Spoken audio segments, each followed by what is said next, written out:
আসসালামু আলাইকুম সুপ্রিয় নবম শ্রেণীর শিক্ষার্থীবৃন্দ, আশা করি তোমরা সকলে ভালো আছো। গত ক্লাসে আমরা ভরবেগ আর ভরবেগের পরিবর্তনের হার এই দুইটা টপিক পড়ছিলাম। তো আমরা বলছিলাম যে এর পরের পার্টে আমরা নিউটনের যে দ্বিতীয় সূত্র আছে এই দ্বিতীয় সূত্র সম্পর্কে জানব।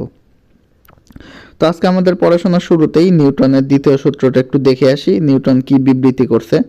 দেখো এখানে আমাদের নিউটনের দ্বিতীয় সূত্রটা হচ্ছে কোনো বস্তুর ভরবেগের পরিবর্তনের হার এর ওপর প্রযুক্ত বলের সমানুপাতিক, আর বল যেদিকে ক্রিয়া করে মানে কাজ করে ভরবেগের পরিবর্তনও সেদিকেই হয়ে থাকে। আচ্ছা, দেখে কঠিন লাগতেছে, আমরা একটু আসলে কি ব্যাখ্যা করছে সেটা দেখে আসি, তারপরে আবার এই সূত্রটা দেখব, তখন ইজি লাগবে। তো শুরুতে ভরবেগ আর ভরবেগের পরিবর্তনের হার আশা করি তোমরা গত ক্লাসে বুঝতে পারছো। যারা ওটা দেখো না ওই ভিডিওটা আগে দেখে আসো, তারপরে এই নিউটনের দ্বিতীয় সূত্রটা দেখো।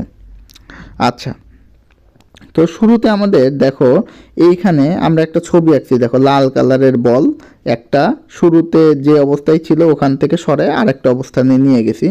শুরুতে ওই বলটার ভর ছিল এম, শেষেও তো বলের ভর এমই, বলের ভর তো আর চেঞ্জ হবে না।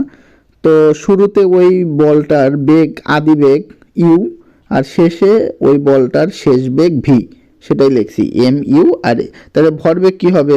ভর হচ্ছে এম আর আদি বেগ ইউ, তার মানে আদি ভরবেগ হচ্ছে এম ইউ। আচ্ছা, আবার শেষ ভরবেগ কি হবে? এখানে ভর হচ্ছে এম আর শেষ বেগ হলো ভি, তাহলে শেষ ভরবেগ হচ্ছে এম ভি। আচ্ছা, তাহলে এম ইউ আর এম ভি এই দুটো হচ্ছে ভরবেগ। তাহলে আমরা যদি ভরবেগের পরিবর্তন বের করতে চাই তাহলে কি লিখতে পারি? দেখো লেখা আছে ভরবেগের পরিবর্তন m V minus M u. আচ্ছা, ভরবেগের পরিবর্তন m V minus M U.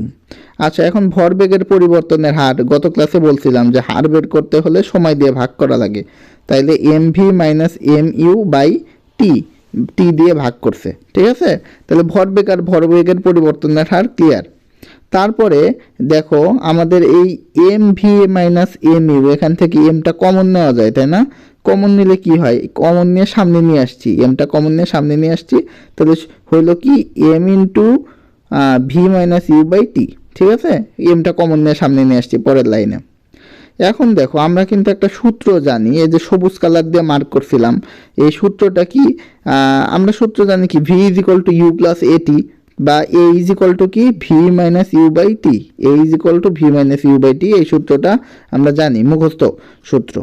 তাইলে এইখানে দেখো যে উপরের যে লাইনটা M into V minus U by T, এই সূত্রে দেখো V minus U by T অংশটুকু আছে না, এই V minus U by two T অংশের পরিবর্তে আমরা কি লিখতে পারি? এ লিখতে পারি না?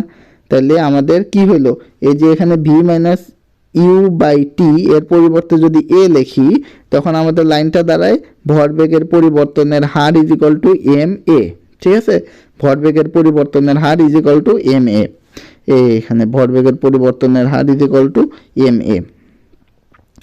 ওকে, তারপরে আমাদের নিউটন বলে গেছে কি? দেখো নিউটন বলে গেছে যে ভরবেগের পরিবর্তনের হার প্রযুক্ত বলের সমানুপাতিক।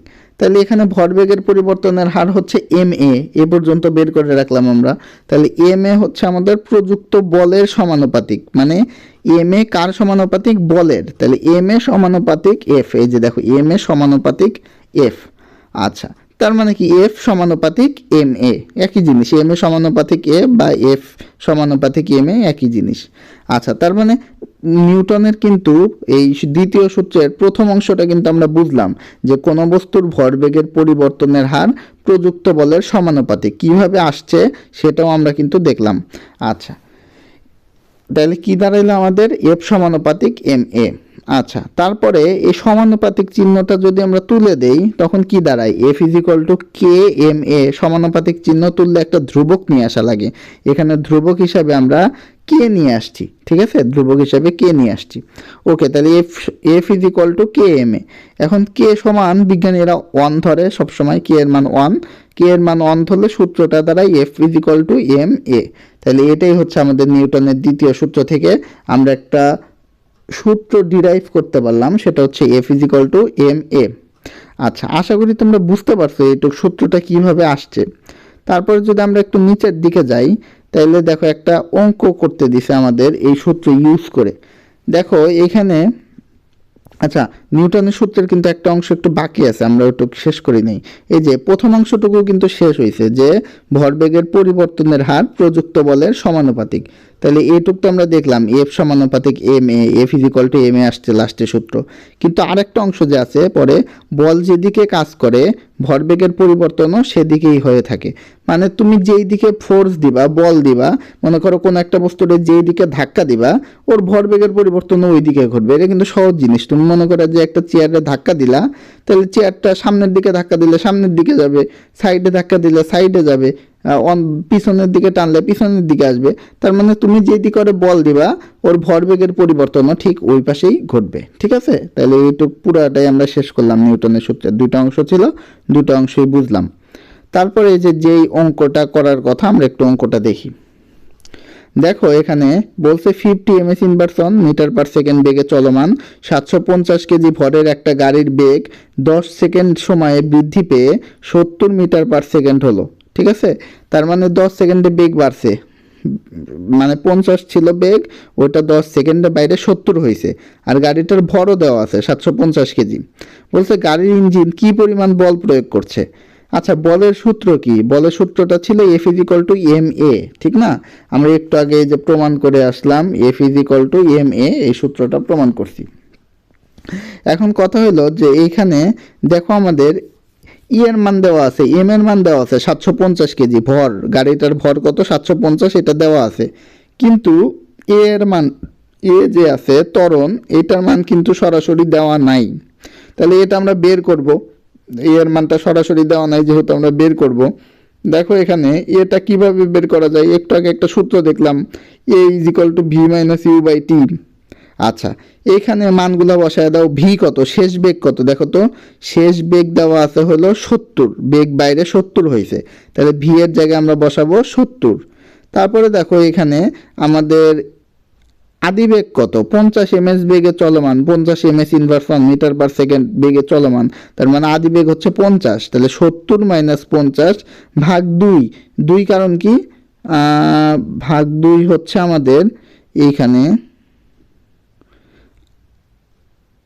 আচ্ছা, এইখানে অঙ্কটা একটু ভুল আছে মেবি। দেখো 10 সেকেন্ড সময় বৃদ্ধি পাইছে, তাহলে এখানে সময় হচ্ছে 10 দিয়ে ভাগ হওয়ার কথা, অঙ্কটাতে একটু ভুল আছে। এইখানে আমরা যদি একটু এডিট করি তাহলে ঠিক হবে। দেখো আমরা যদি এখানে লিখি, দেখো 10 সেকেন্ড সময়ে বৃদ্ধি পাইছিল, তাহলে আমাদের এখানে 10 দিয়ে ভাগ হবে। ঠিক আছে, 10 দিয়ে ভাগ হইলে এটা হয়ে যাবে হলো, 10 দিয়ে যদি ভাগ করো 70 মাইনাস 50 মানে কত, 20, 20টা 10 দিয়ে ভাগ করলে আসে হচ্ছে 2 ms ইনভার্স 2 ms ইনভার্স 2। ঠিক আছে, আচ্ছা এখন তাহলে এ এর মান বের হইলো হচ্ছে 2। আমাদের বইতে একটু ভুল আছে, এখানে টি এর মান 2 ইউজ করছে, কিন্তু টি এর মান 2 হবে না, টি এর মান হবে হচ্ছে আমাদের 10, কারণ 10 সেকেন্ড সময়ে বৃদ্ধি পাইছে। আচ্ছা, টি এর মানটা হবে হচ্ছে 10, 10 দিয়ে যদি ভাগ করো 70 মাইনাস 50 এমনিতে আসে 20, 20কে যদি 10 দিয়ে ভাগ করো তাইলে তোমার আসে হচ্ছে 2 ms ইনভার্স ms ইনভার্স 2, মানে ত্বরণ হচ্ছে 2। আচ্ছা, ত্বরণ পেয়ে গেলাম আমরা, ভর তো দেওয়াই আছে 750 কেজি। এখন আমরা যদি বল বের করি, বল F is equal to M A, ভরের মান বসাবা হচ্ছে 750, আর আমাদের যে ত্বরণ আছে, ত্বরণটা কত বের হইলো, এখন 2 বের হয়েছে, তাহলে এখানে 10 হবে না, এখানে হবে হচ্ছে 2। ঠিক আছে, এখানে 10 না হয়ে হবে হচ্ছে 2। তাহলে 750 রে 2 দিয়ে যদি গুণ করো, 750 রে যদি তুমি 2 দিয়ে গুণ করো তখন আসবে কত, আমাদের অ্যান্সারটা আসবে হইলো 1500 নিউটন। ঠিক আছে, তাহলে এই অঙ্কটাতে একটু ভুল করা আছে, আমরা যদি ঠিক করে করি তাহলে অ্যান্সার আসে হচ্ছে 1500 নিউটন। ঠিক আছে, আশা করি তোমরা অঙ্কটা বুঝতে পারছো, আর নিউটনের 2 নম্বর সূত্রটাও সম্পূর্ণভাবে বুঝতে পারছো। ধন্যবাদ সবাইকে।